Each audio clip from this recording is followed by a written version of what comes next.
Okay, good morning, everybody. My thanks to Francois Stradum, who extended this invitation.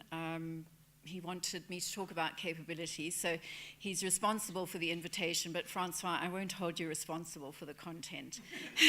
I'll take responsibility for that myself.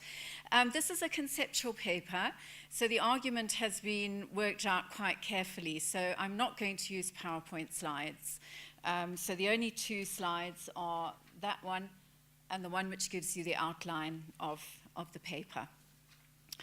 In a recent report, Director General Irina Bokova wrote that the evidence is unequivocal: education saves and transforms lives. UNESCO, Oxfam, UNDP, the World Bank, and many others tell us that education is tremendously important for development and equality for individuals and for societies. Cross-sector goals such as health, energy, food security, gender equality, and so on begin with education. We also know that good quality public education at all levels can substantially contribute to reducing the inequality gaps that plague not only South Africa, but other countries too. We therefore need lenses to help us raise questions about what lies at the heart of inequalities. The choices we make about information and the measures we choose will in turn shape university and public policy choices.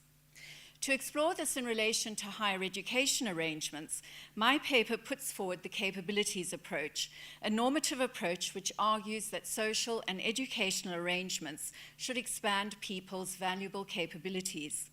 Higher education ought then to enable the full range of opportunities and achievements for each person, while also contributing to the good of others. Thus, my concern is with university education, which enables student well-being and agency and their secure flourishing in and through and beyond higher education, but also the formation of ethical citizenship capabilities and values for building a decent society. I develop a framework which draws both from higher education and from development, two fields which are seldom linked in higher education policy and practice. Thus, we find development ideas in development studies, innovation studies, welfare economics, development ethics, and so on. This is to miss an opportunity for expanding the reach and responsiveness of our educational conceptual repertoires. Moreover, to exclude universities as a key site from debates around development, human development, and well-being approaches, Rajani Naidu suggests, constrains the development of research and policy on the potential of higher education to contribute to development. We need a language of development to locate and make sense. Sorry, I've lost my place. We need a language of development to locate and make the case for the role of higher education in development. We also need fresh approaches to explore and understand the persistent nature of educational inequality in South Africa, especially related to poverty and the impacts of racism and other diversities. Finally, development intersecting with education requires that we take a normative stand regarding what we take to be a decent society, that is, development to what end, and following on from this, a normative stand on decent universities. What is higher education for? And from here, what should be our priorities? Crucial as our concerns therefore are with the more specific space of higher education teaching and learning, we need also to be concerned with wider development agendas and the scarring consequences of inequality in our society. For example, according to Oxfam's recent report, the two richest South Africans, Johann Rupert and Nikki Oppenheimer, together have a wealth of around 155 billion ZAR. This is as much as the bottom half of the population. Harsh inequalities limit the opportunities of most young South Africans to approach anywhere near higher education.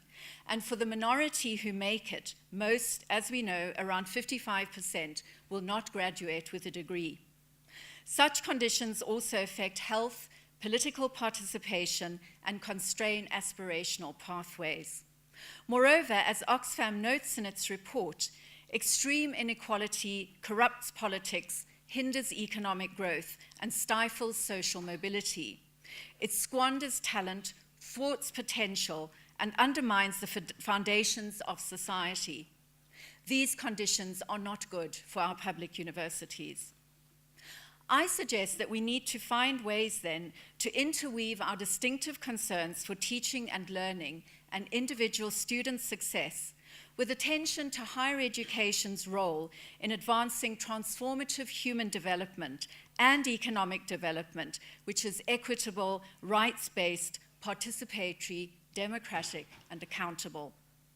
What kind of higher education, producing what kind of graduates, are we talking about in relation to access and success on one hand and development challenges on the other? How can higher education contribute to building a decent society at the level of the university, one which in this paper proposes valuing creating capabilities for all students and all citizens? What then are the implications for student well-being and agency, and by association for teaching and learning arrangements?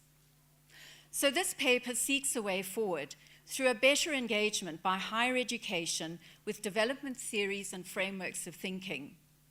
In particular, I take the position that the human capabilities approach from welfare economics and philosophy offers a robust conceptual framework to enable us to think well about what socially just teaching and learning arrangements and student outcomes ought to look like for individual and social development.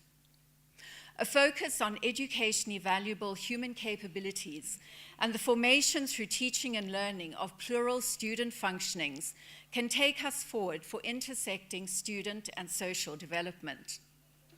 A capabilities-friendly approach to policy and practice would ask questions such as, are students' capabilities equal or unequal along educationally and socially valuable dimensions?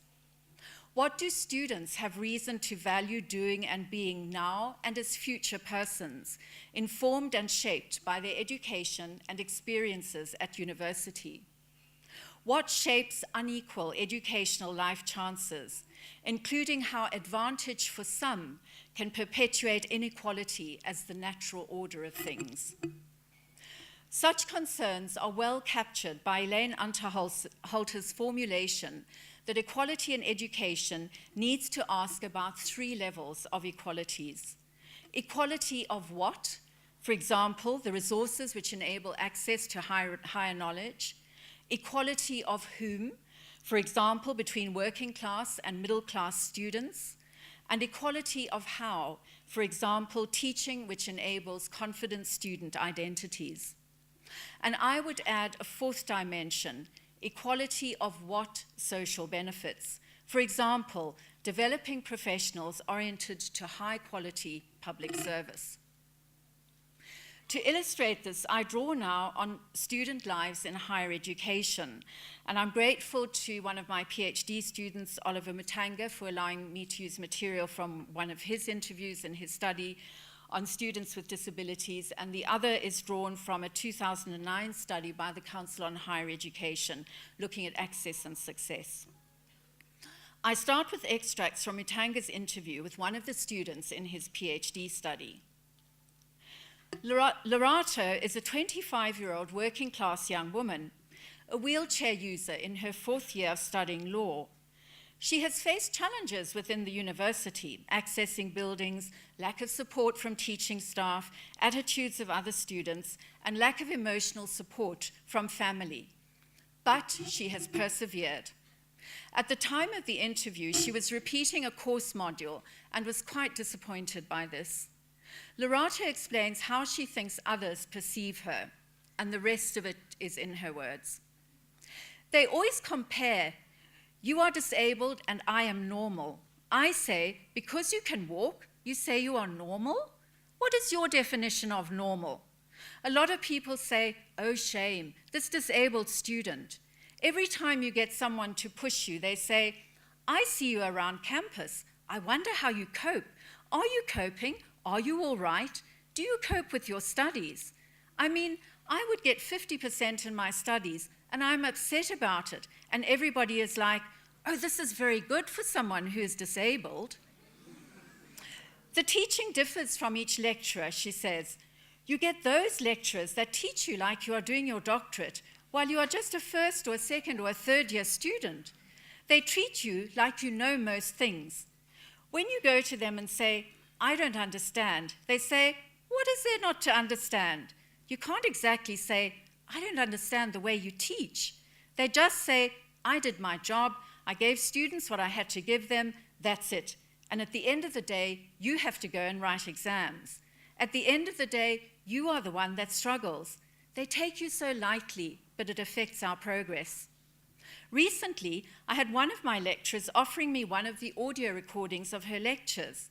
I failed the module last year, so I'm repeating this year, and she said, I noticed that you're doing this module for the second time. Now, for the e-learning students, they do recordings for them, and those recordings are not supposed to be given to us, the students who attend classes. So she is like, because you are a disabled student in my class doing the module for the second time, I'm going to offer you my recordings. So I was, wait, I don't understand. She is like, because you are a disabled student, I'm going to offer you my recordings. So it came to me now as, now what? Because I'm now stupid? Because I'm disabled, so I need recordings? Apparently, there are fourth-year students who are repeating the same course again for the third time, and she only sees me. I was a bit offended and very angry at her, so I said, thank you very much, madam, and like any other student, if I have a problem, I will come to you, like any other student. She goes on and says, there's also a race issue still there at the university. Even in classes, you see it. The lecturer would pay more attention to this person. If you go to them for consultation, white students will get more attention. Then you get like, hurry up.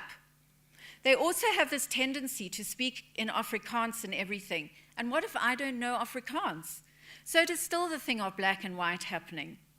Also, for accommodation, for you to get a single room, you have to struggle, whereas white students in a senior residence will just get it, and their complaints are more attended to than black students' complaints. It's annoying. It's like they push us aside, and if you are white, you get better treatment. Consider also this student. Let us call her Ntabiseng, because the research report does not provide her name. At the time of the study, she was registered for a degree at Wits University. We do not know much about her background, although we can work out some of this from what she says, that she is working class, she did not attend a Model C school, that she is studying design and fine art. Here Ntabiseng comments on some of her teaching and learning experiences. The questions the lecturers ask you, because you're not so familiar with the subject, especially in drama, they will say all these names of people who have written theories about drama and films, and you find that you don't know them. But other people who have had the privilege know them. It just scares me. Sometimes the lecturer acts as if we know these things, and you find out that you don't, and it becomes difficult to write essays.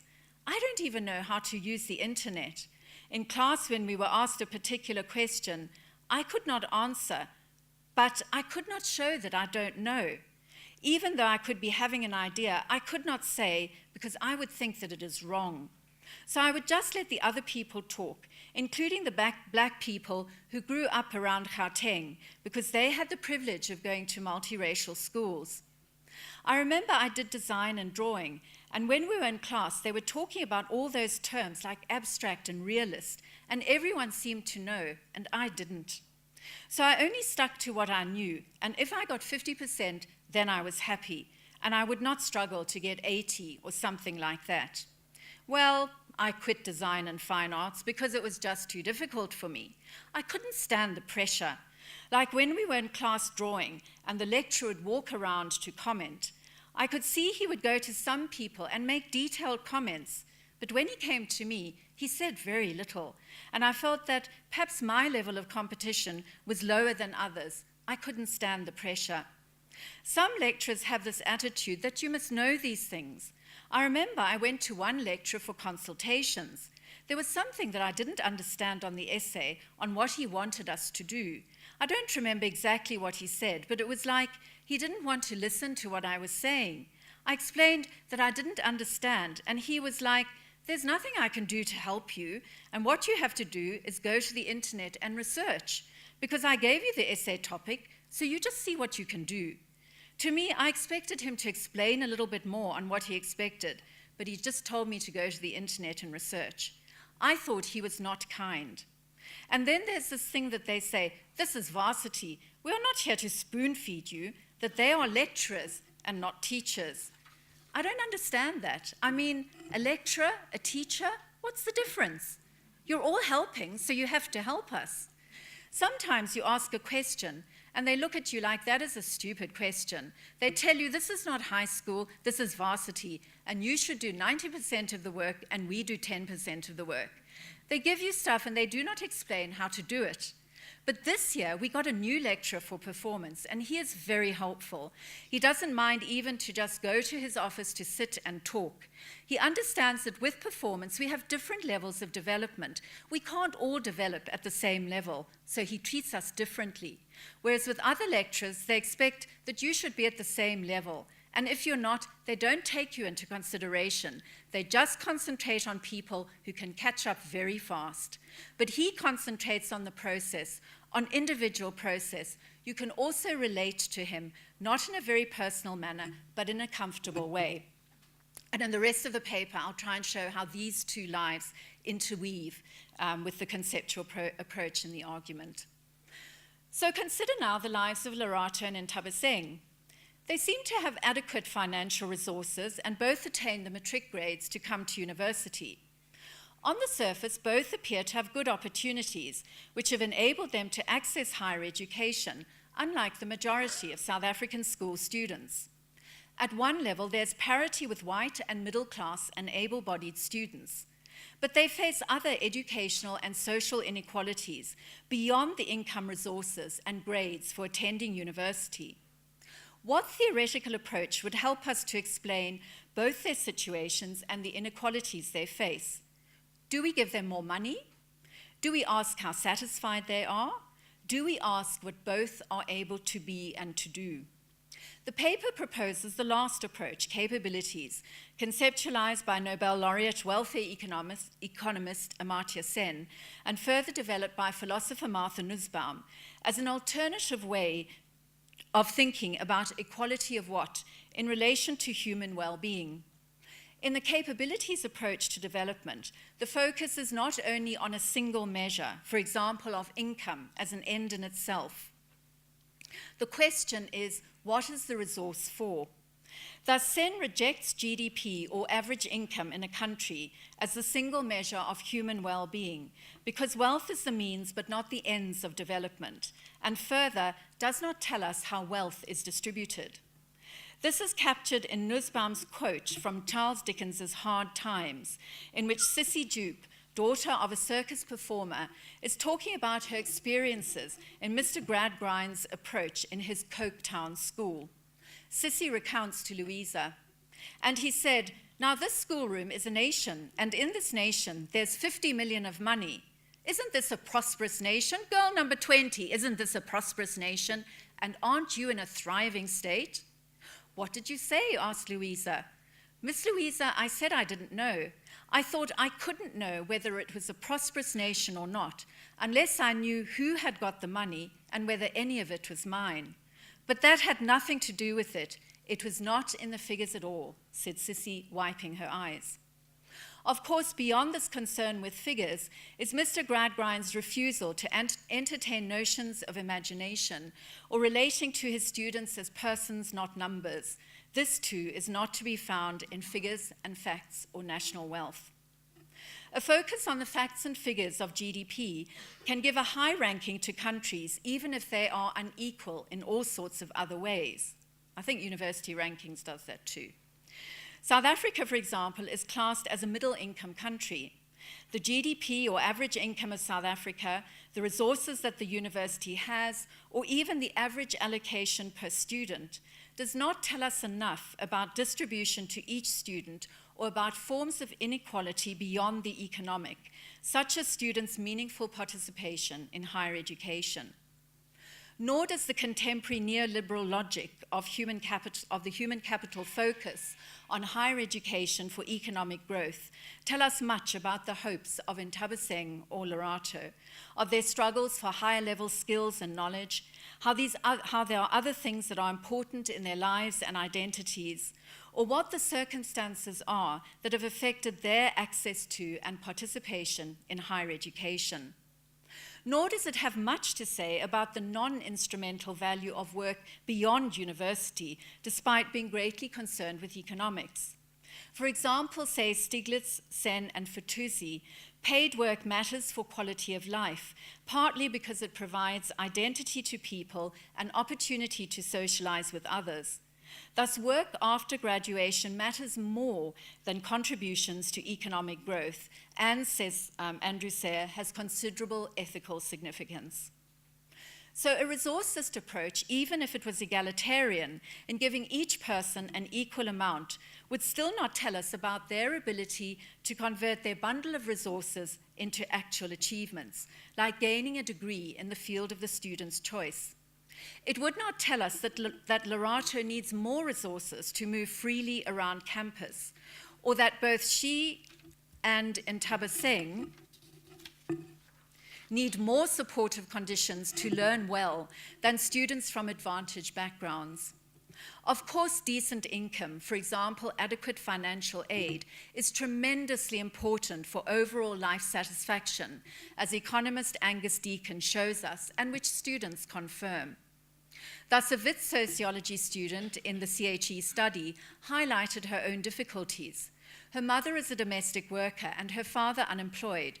She stressed that she finds it difficult to talk to her friends about her problems because, and she says, you know, for instance, at home, you don't have enough food. How do you tell somebody who is wealthy that at home, we don't have food and everything? How could they understand?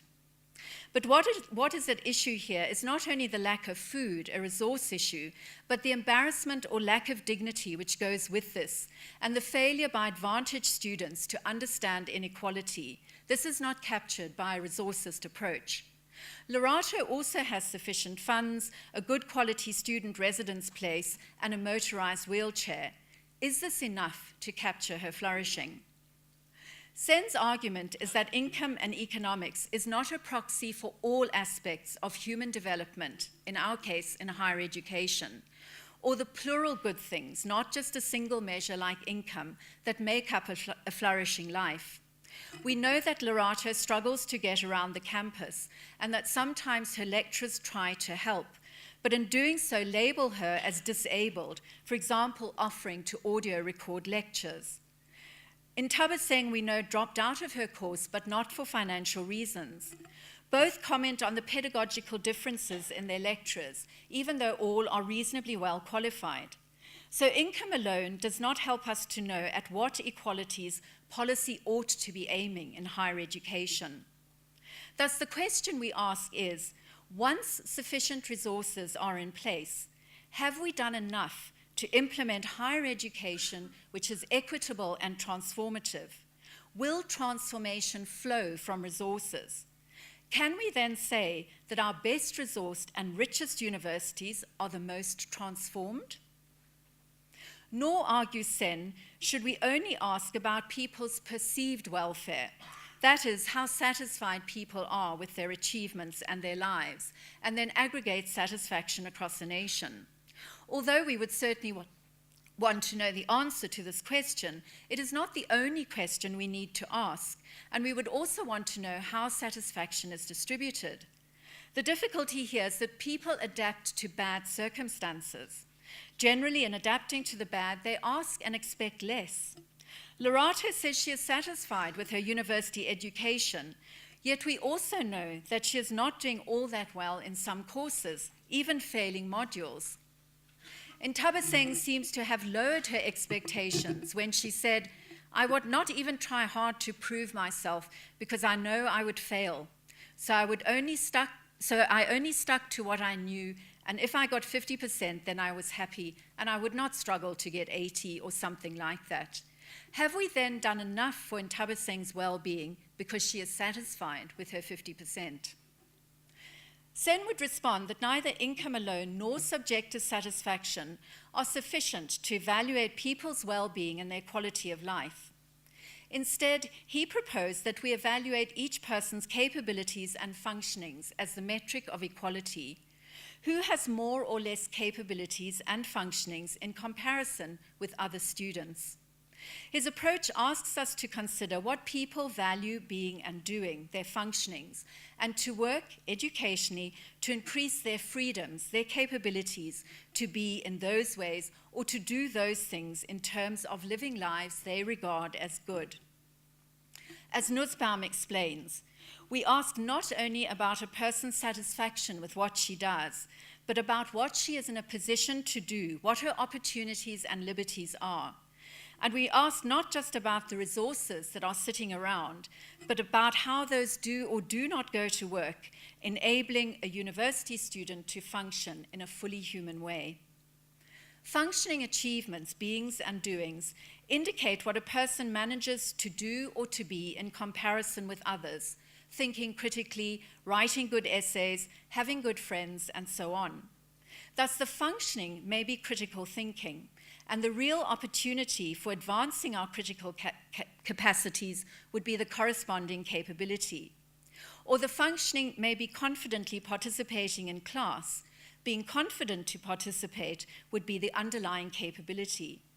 Sometimes we can work out a valuable capability from the absence of a valued functioning. For example, another student in the CHE study says, I know I don't participate as much as I should. In tutorials I do, but I get a bit intimidated in lectures. I tend to sit at the back, and there are always 3 or 4 other people there. I never ask questions. I wait for the end. I'm too embarrassed. If I had a comment to add, maybe, but hardly ever, once in a blue moon. And presentations, they're really hectic. Like my first presentation, I really suffered because it was my first time to speak in front of people, so it was really challenging. I was afraid. We can work out that this student values being able to participate and to be confident in making presentations. Thus, the role of higher education would be to provide the opportunities for students to achieve what they have reason to value educationally, that is, their educational well-being freedom. But we also do not look only at the achievement of a single functioning, for example, thinking critically, and then say that a student has well-being. Capabilities is a multidimensional approach in which plural functionings count for well-being. The approach does not advocate a single measure of well-being because people value and choose different things, and we should respect that. One person is religious, another is secular. One person wants to travel, another wants to focus on building her career, and so on. So capabilities are the freedoms each person has to choose and exercise a combination of many ways of beings and doings they have reason to value. The opportunity overall to choose a good life is then constituted of many different functionings. A student or graduate with a wide capability set from which to choose functionings is empowered to do more with their life, to have greater well-being. For example, to study law or design, to think critically, to read with understanding, to develop good academic arguments, to assist peers in their learning, to have access to work-based experiences, to develop career networks, to move about campus freely and safely, to have good friendships with diverse students, to proceed to postgraduate study, and so on. The ultimate ends of interpersonal comparisons, how Ntabiseng and Lerato are doing compared to middle-class or able-bodied students, are then a person's capabilities, not only resources or the satisfaction a student may claim with regard to her university life. Our question then is, what capabilities do Lerato and Ntabiseng have in comparison with others? Our answer would reveal what is going well or badly in their lives and any significant interpersonal variations. Also, does a student have an internal capability but is unable to exercise it because of external conditions? We then turn to educational and social arrangements and social norms and the fairness of the conditions for students to participate in higher education in order to understand what we need to change. Where there are significant variations in functionings, we need to ask what equality and whose equality. If we attend to curriculum, pedagogy, and assessment practices, we also ask how are capabilities being fostered and for whom. For example, if at University X we agree through a process of public reasoning that critical thinking is important for all students, then justice and transformation would require addressing the shortfall whereby some students are able to develop as good critical thinkers and others are not. It would not be helpful to offer money to compensate students who are doing badly. Even if in the short term this looks attractive, it would be to undermine seriously our educational goals. Nor could we just go on what students say, as many may adapt to low achievement and yet say that they are happy, as Ntabaseng does. We may want to pay attention to structures of race in the light of students who claim that black students are undermined from an academic perspective, as both Lerato and Ntabaseng mention, as do other students. Again, from the CHE study, a student says, the university has this culture that a person could not understand. It underestimates people from other backgrounds. Some of us are failing, not because we are not doing well. Maybe it's because we're black. Structures of gender might also affect well-being achievements, as examples from my research with Sonia Lutz shows. We found numerous examples of gender and cultural insensitive pedagogical practices. For example, Tato, an undergraduate law, recalls being called mama by a much older white male lecturer. She commented, "He just clearly doesn't know how to connect with the black females. He's trying his best to. I think he might have asked someone how to address a black female, and then I think that person must have said, no, you just call them mama." Or another student who explains, in my first year, I was doing maths, and I used to get 100%, and guys were really not happy about that, you know. You leave class, and then you see the guys standing there, and they will look at you. They will stop and stare. Some of them will even spit. In the capabilities approach, diversity is always understood as constitutive of the richness and normalness of human beingness. People just are diverse, and such diversity ought not to be the grounds for discrimination or inequalities. This is recognized in the emphasis on having plural functionings, which are valued and which will vary from person to person, and setting aside at this point a common core of opportunities and functionings which are distinctive to higher education as education and should be opportunities for all, and I come back to that. Lerato is not normal in this reading. She is differently abled along a continuum of normalness in the same way that some of us can run very fast and others are hopeless. Capabilities allows an analysis of how different individuals can convert available resources into functionings through attending to conversion factors across dimensions of the personal, social, and environmental. All make a difference to how an individual converts her bundle of resources into functionings. For example, Lerato needs more resources to freely move around campus and to access her classes. Both Lerato and Ntabaseng experience education as both a negative and a positive conversion factor. They encounter lecturers who do not provide the learning support they need, but also some who do foster their learning. We know this from Ntabaseng because she contrasts the approach of two lecturers, one of whom is positive for her and the others who do not help her develop a confident learning identity. We have a good idea of how education could be a positive conversion factor for Lerato because of what her lecturers do not provide. She is underestimated by her lecturers and by her fellow students who seem to assume that her physical impairments affect her intellectual capacities. For both, race is also a negative conversion factor, as is social class for Ntabaseng. The concept of conversion connects these individual lives to social and policy arrangements and the historical context in order to understand social norms of race, gender, class, and so on, and how they shape our everyday lives and our capacity to take advantage of opportunities.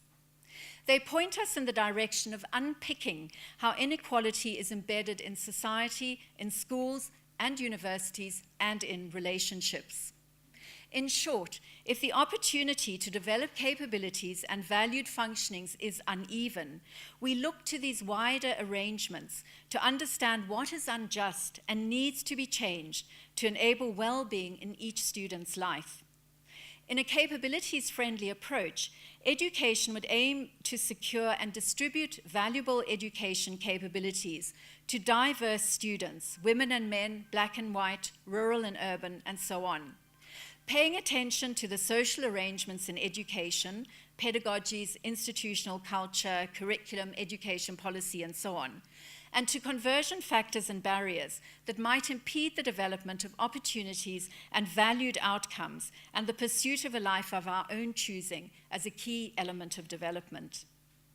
The capabilities approach is thus very sensitive to gender, race, and other forms of diversity through the focus on each and every person of moral worth, on each person being able to choose many different functionings, and on the conversion factors which shape inequalities of capabilities. This then constitutes a wide informational basis for social justice evaluations and policy priorities.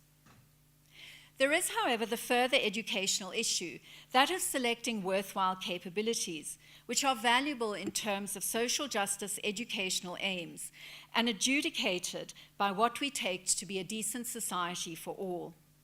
In Nussbaum's approach, the philosopher formulates, justifies, and defends a central list of 10 human capabilities, all of which she judges as important and incommensurable.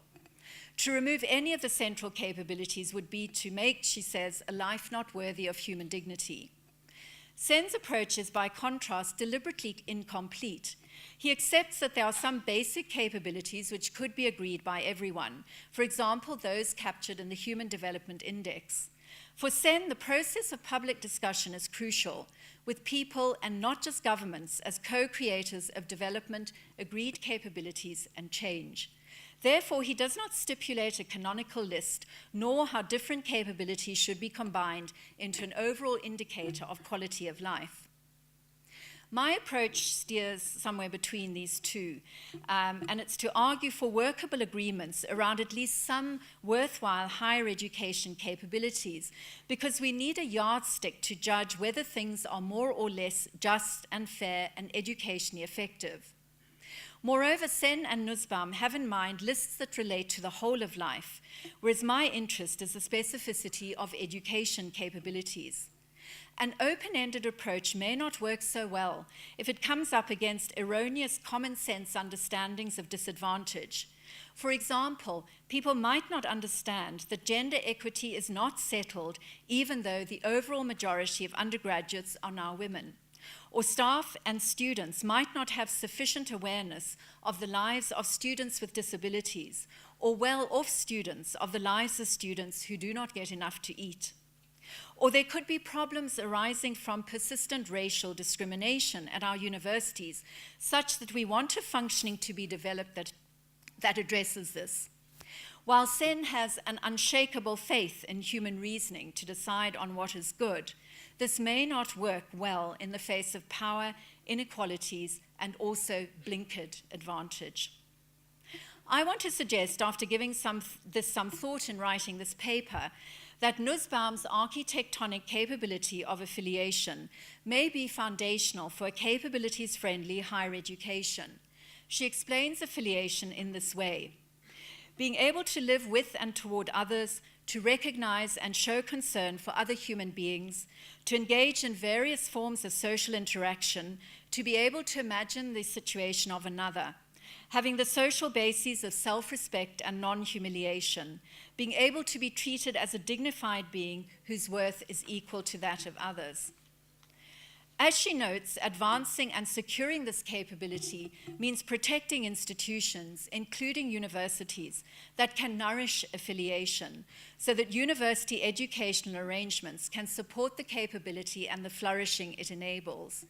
Both Lorato's and Ntabiseng's stories, and those of other students mentioned, suggest the importance of affiliation in flourishing, rather than thin or disempowering relationships with lecturers and other students. But because the context is higher education and higher learning, we should add to affiliation a distinctive higher education capability of having the opportunity to develop critical capacities. Functionings would include access to and acquisition of higher knowledge, engaging critically with that knowledge, relating knowledge to action, and so on. The key conversion factors would be conditions of curriculum and pedagogy and confidence building to make this opportunity available to all students in their rich diversity. Affiliation in turn seems foundational to this knowledge project of higher learning at university. It is in the interactional space of curriculum and pedagogical relationships between teachers and students and between student and student that the possibility of developing and appropriating critical knowledge occurs, and the possibility of new identities and secure confidence emerges. In this way, we foreground relationships and a social conception of well-being, given that learning is deeply social and relational. As Deneulen and McGregor argue, this leads us to an ethic of the social human being in which individual freedoms are constituted by social arrangements, such as affiliation, that enable us to live well together and to flourish. I now want to say something about student agency to lead up to suggesting a third and final core capability. Agency, according to Sen, means someone who acts and brings about change and whose achievements can be judged in terms of her own values and objectives. So agency involves making one's own choices and acting on them. For higher education, agency operates at two levels. There is the level of who decides, on the choice of university, on the subject field, on the career, and so on, and the extent to which students have the freedoms to make these choices and how education can then expand or constrict freedoms for the individual. All this is tremendously important for student success. But I want also to add a further agency challenge regarding how agency values and goals ought to be shaped also in the direction of other regarding commitments by university education.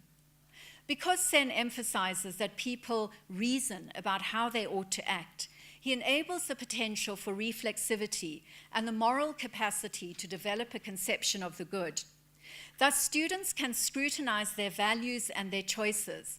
And as Rosie Vaughan and I have argued, this raises a particularly important role for education, as it uniquely has the aim of forming and changing values, which shape the choices we regard as worthwhile, and forming and changing agents who will act on their choices.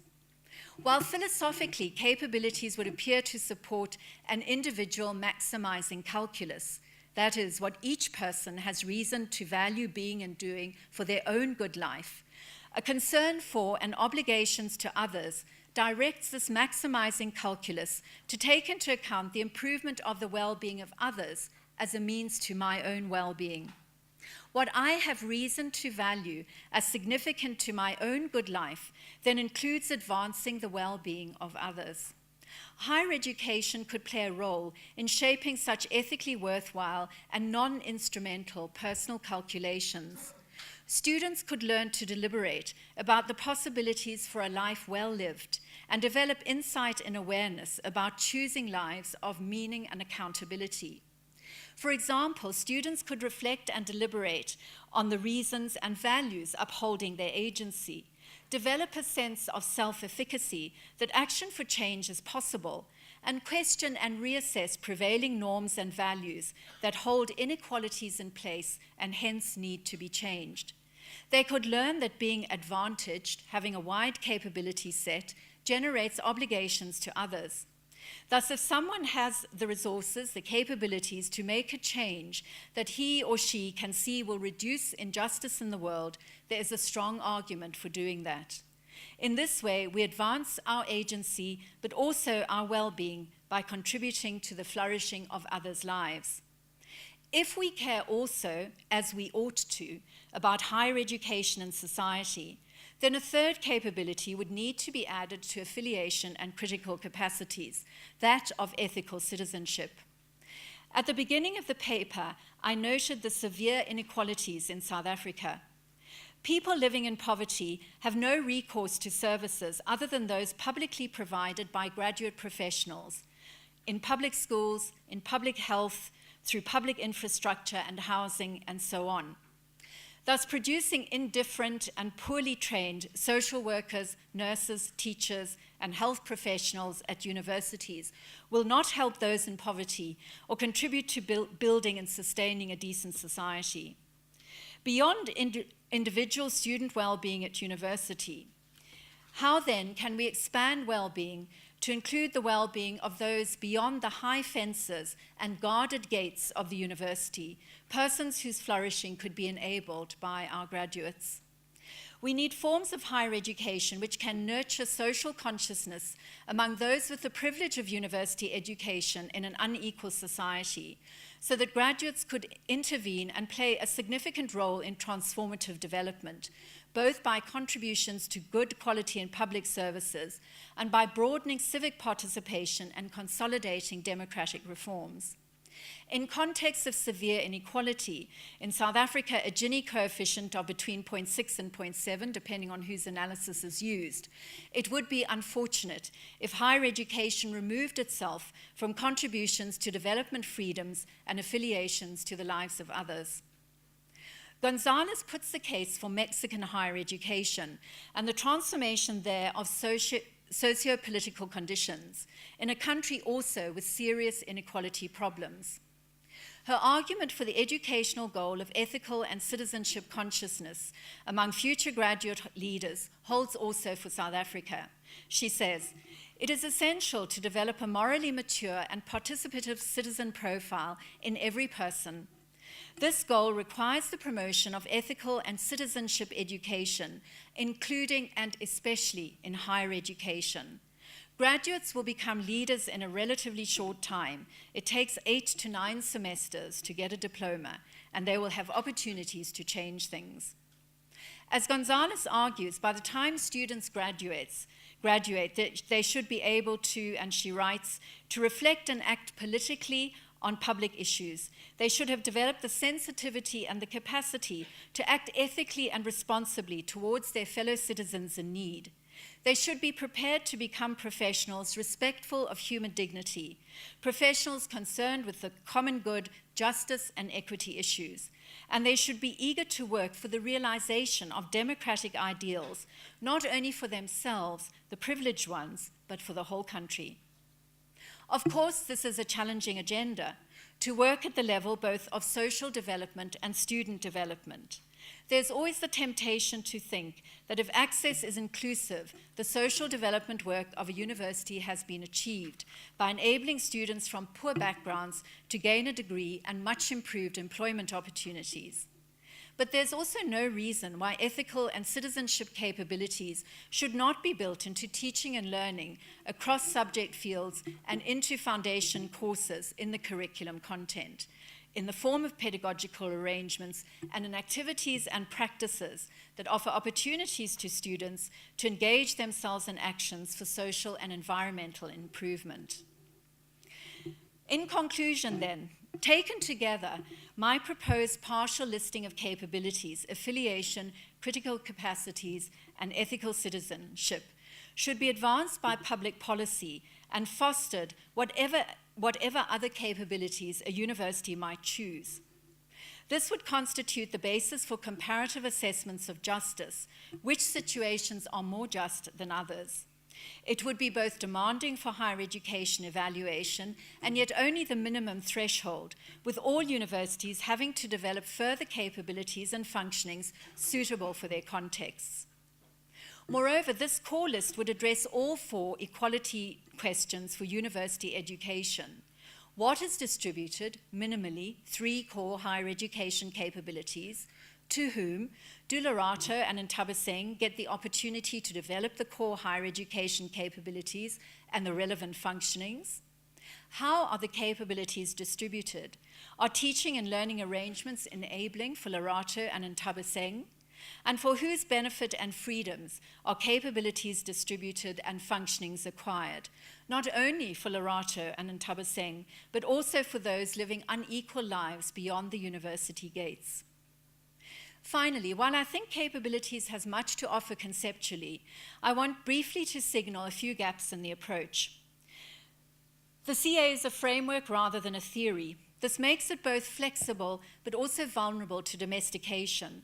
Because it is not a theory of justice, it does not directly address what Rainer Forst calls the first question of justice, that is, the question of power. The CA is more robust when firmly located, therefore, with human development of values, which include participation and empowerment, and in education in worthwhile capabilities.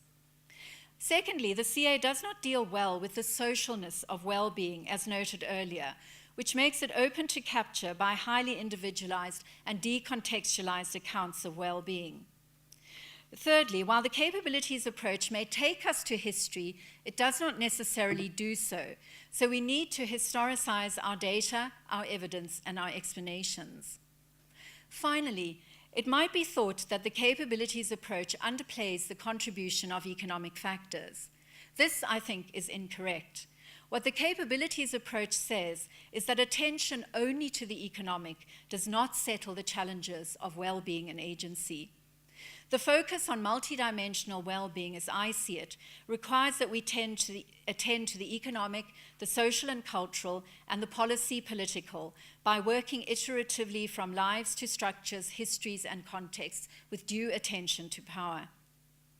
This takes me to acknowledging the considerable strain between a global and dominant human capital policy agenda for universities and human development, where human capital is by now much better embedded and advanced. This is a matter of global and national power, history, contexts, and the focus on economic growth and markets. It is not easy to counter market economy influences on higher education.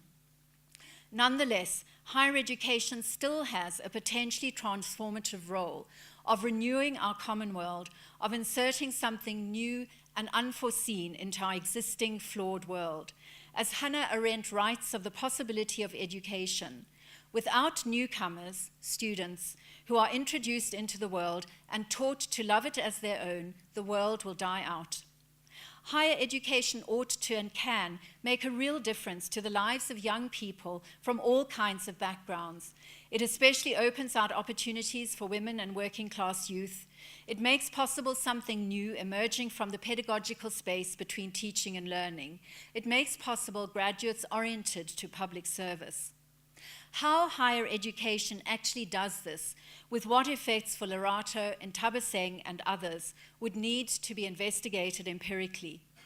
A capabilities-friendly approach to higher education practices, achievements, and policy would act overall as a generative capability multiplier with flourishing effects for individual, communities, and societies. It ought to be what our universities aim for and be supported by public policy. Thank you.